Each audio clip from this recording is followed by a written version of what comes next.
UP चुनाव को एक साल से भी कम समय बचा है और ये साफ साफ दिख रहा है कि बीजेपी ने अब अखिलेश यादव की पीडीए राजनीति के काट में अपना जाति वाला कार्ड चलाना शुरू कर दिया है।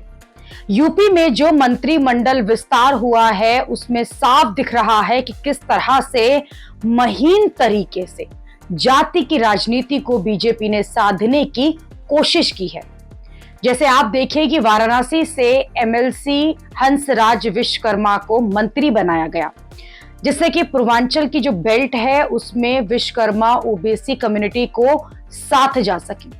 हंसराज विश्वकर्मा की केंद्र में बीजेपी के टॉप लीडरशिप से करीबी है और उसका इनाम मिला। इसी तरह से पश्चिम यूपी में बुलंदशहर की खुर्जा सीट से एमएलए सुरेंद्र दिलेर का कद बढ़ाया गया है।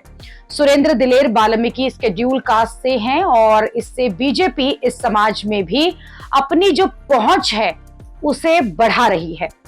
यूपी के मंत्रिमंडल के विस्तार में बीजेपी की जाति की राजनीति साफ साफ दिख रही है और जाति का ये समीकरण जो है वो बीजेपी 2027 का जो चुनाव है यूपी का उसके लिए उसे फिट कर रही है, जिससे कि 2027 का चुनाव जीता जा सके।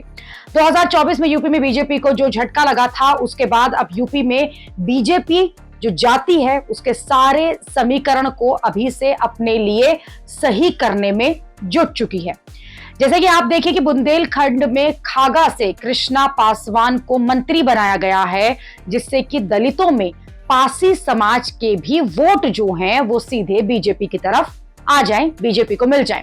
इसी तरह से लोथ समाज से कैलाश राजपूत को मंत्री बनाया गया है। सोमेंद्र तोमर जो है उनका भी प्रमोशन करके पश्चिमी यूपी में गुर्जर समाज को साधा गया है।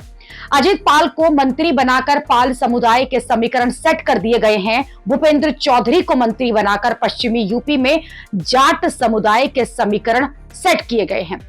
बीजेपी यूपी में जाति के समीकरण तब फिट कर रही है जब सवर्णों का गुस्सा जो है वो यूजीसी जैसे मुद्दे पर और फिर दूसरे मामलों को लेकर दिख रहा है। सवर्णों में बीजेपी में यूपी में जिसे मंत्री बनाया है उसमें मनोज पांडे जो कि दल बदलू हैं और सपा से बीजेपी में आए हैं, उन्हें मंत्री बनाया गया है। ठाकुरों में किसी को भी मंत्री नहीं बनाया गया, जिससे कि ये संकेत न जाए, क्योंकि ये परसेप्शन जो है वो बना हुआ है कि ठाकुरों को ही प्रमुखता दी जाती है। इसलिए सवर्णों में ठाकुरों में से किसी को भी मंत्री नहीं बनाया गया। तुष्टीकरण की इसी राजनीति को लेकर आप देखिए कि सवर्ण समाज जो है आजकल बीजेपी को कोसते हैं कि ये जाति की राजनीति को बदलने आए थे, लेकिन इनका हर कदम आप देखिए कि किस तरह से जाति की राजनीति को साधने वाला ही होता है।